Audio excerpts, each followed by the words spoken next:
Hello everyone, आज हम blood clotting वाला टॉपिक रिवाइज करेंगे। हमने अपने पिछले 2 शॉर्ट्स में ब्लड ग्रुपिंग वाला टॉपिक रिवाइज कर लिया है। जिसने नहीं देखा वो देख लेना। प्लस इस शॉर्ट्स में हम ब्लड क्लॉटिंग वाला टॉपिक रिवाइज होने के बाद लास्ट में ब्लड ग्रुपिंग वाला टॉपिक की क्वेश्चन प्रैक्टिस भी करेंगे। तो सबसे पहले अगर हम ब्लड क्लॉटिंग की बात की जाए तो जब भी हमें चोट लगती है तो हमारी स्किन पर एक ब्राउन कलर का टिश्यू फॉर्म हो जाता है कुछ टाइम बाद। तो वो क्या होता है, वो कैसे बनता है, हम उसकी प्रोसेस को आज पढ़ेंगे। उस प्रोसेस को पढ़ने से पहले हम ब्लड क्लॉटिंग वाले प्रोसेस को एंजाइम कैस्केड मेथड भी बोलते हैं। Why enzyme cascade?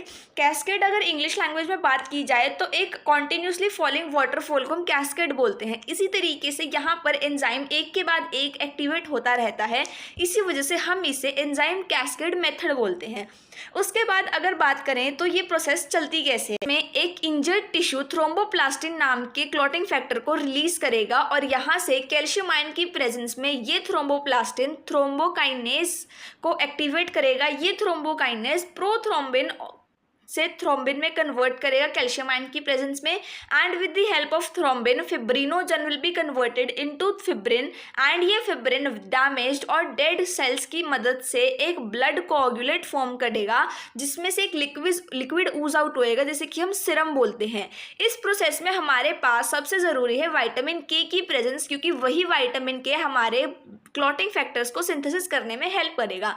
यहाँ पर हमारे पास थ्रोम्बोप्लास्टिन, थ्रोम्बिन, ये सारे क्लॉटिंग फैक्टर्स थे।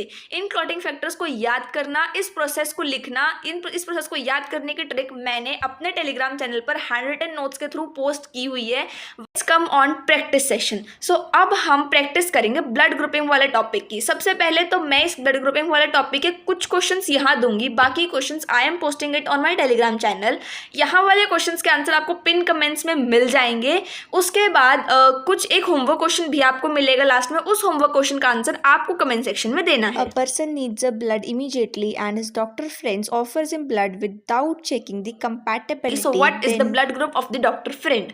Second question is TA and NTB antibodies are not present in which of the blood group? The fetus RH blood type incompatibility can occur if the fetus is dash and the mother is dash. So इनके answers मैं आपको comment section में लिख दूंगी। अब आपका homework question is clumping of RBC may occur when the blood of one person is mixed with the blood of another person. This is due to, इसका answer मेरे को कमेंट सेक्शन में दे देना।